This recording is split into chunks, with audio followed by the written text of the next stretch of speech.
I'm feeling amazing. I mean, not to sound vain, but you know, my skin's all tanned. I put on a nice little LBD.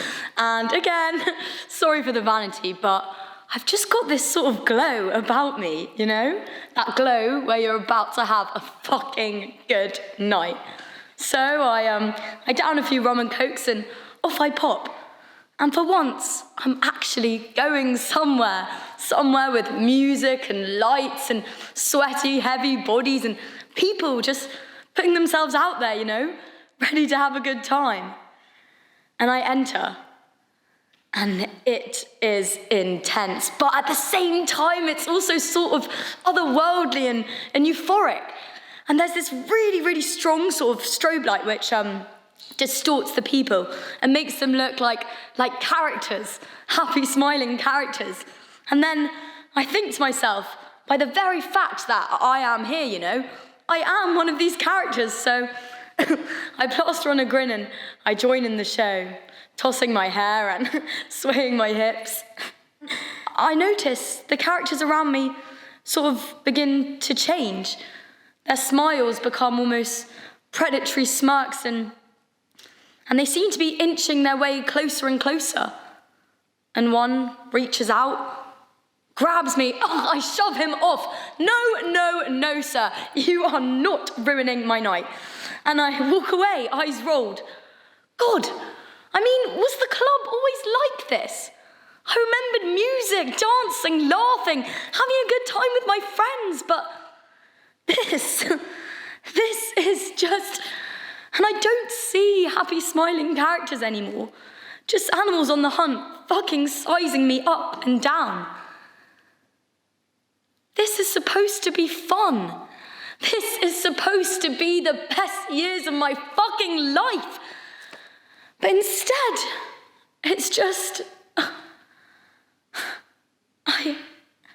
I'm not drunk enough, yeah, it's me. So I go back to the bar and I have a few more tequila shots and suddenly I'm not making things up in my head anymore. And the characters, the animals, they become playful. The way they inch their way closer and closer, it's complimentary even. And I push the ones I don't like away. And here comes one that I do like.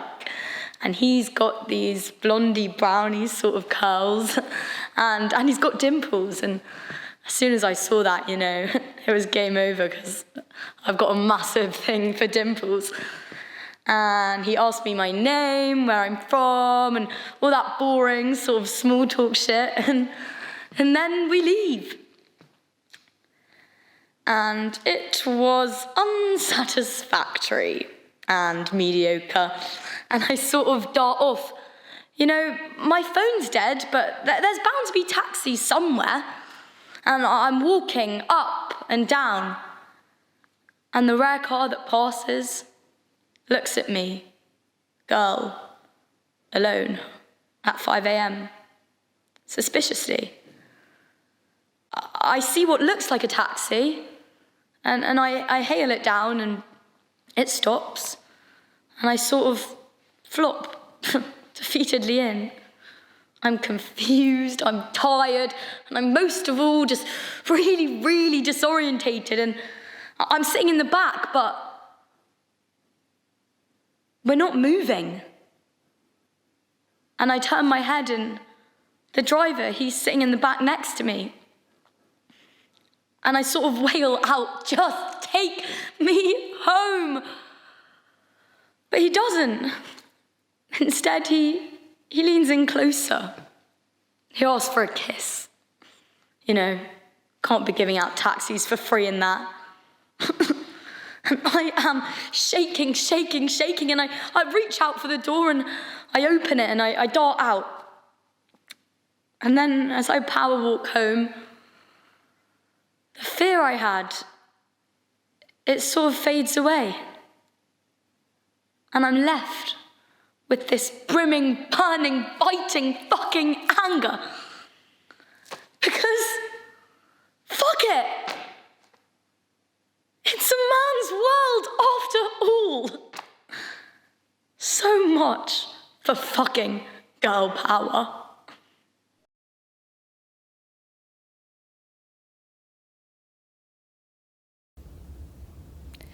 I was 9 years old the first time I experienced sexual violence.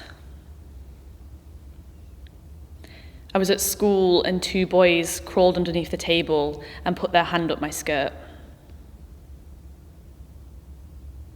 I still remember how violated I felt.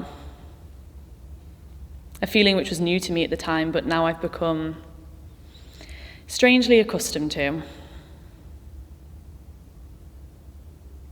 And the teachers, the people with power in that situation, did nothing.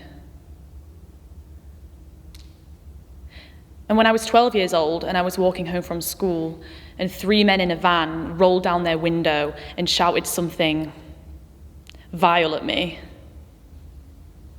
the adults in the street who witnessed it said nothing.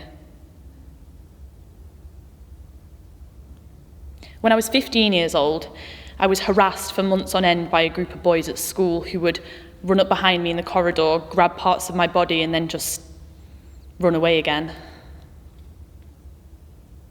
And yet again, the teachers did nothing to stop it. They just told me that I shouldn't have been wearing such a short skirt.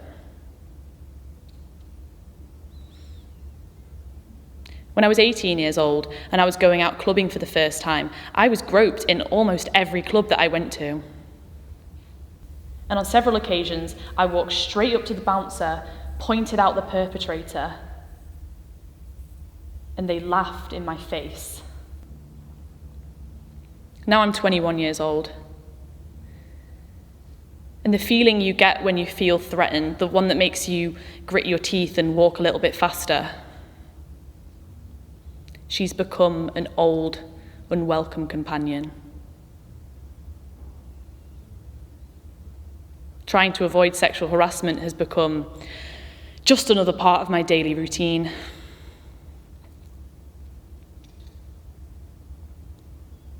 Every time I leave the house, it's keys, check, phone, check, rape alarm, check, location on, check, must text friend to say that I've left, must remember to text friend when I get there, otherwise they'll worry. What way am I walking? Is it dark? Is it on a main road? Should I put a big jumper over this outfit? That never stopped an attacker. Should I get a drink when I'm out? I don't know, everyone's getting spiked at the moment. Could always call an Uber if I feel unsafe, but then again, I don't want to be locked in a car with a stranger.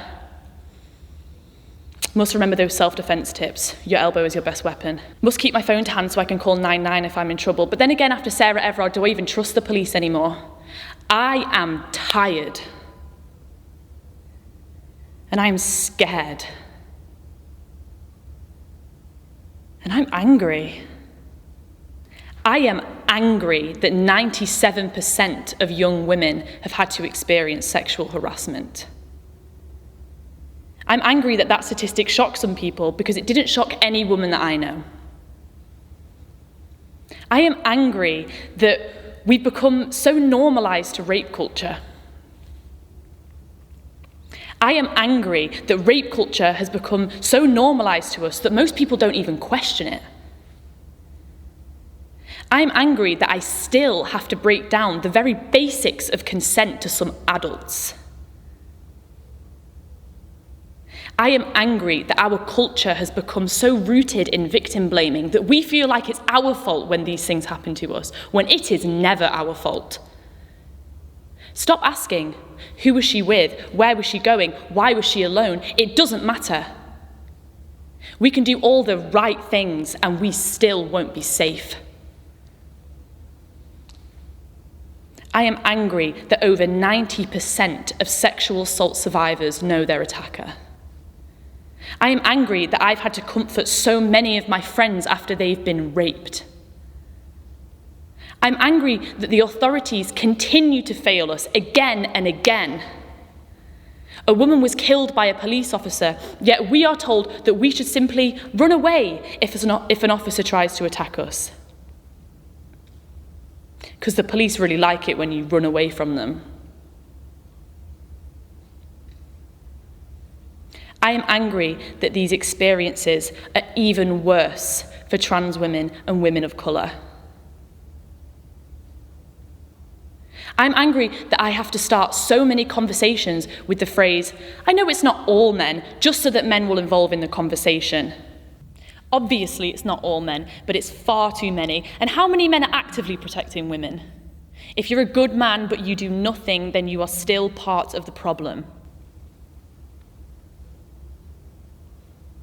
I'm angry that Boris doesn't want to make misogyny a hate crime because it would overwhelm the police. I'm angry that public sexual harassment still isn't a crime. I'm angry that out of every 1,000 sexual assaults, 995 perpetrators will walk free. I am angry that a woman is killed in the UK by a man every 3 days. They're calling it a femicide epidemic. I'm just fucking angry.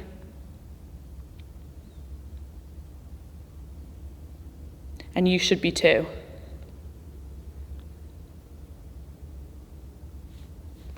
So what are we going to do?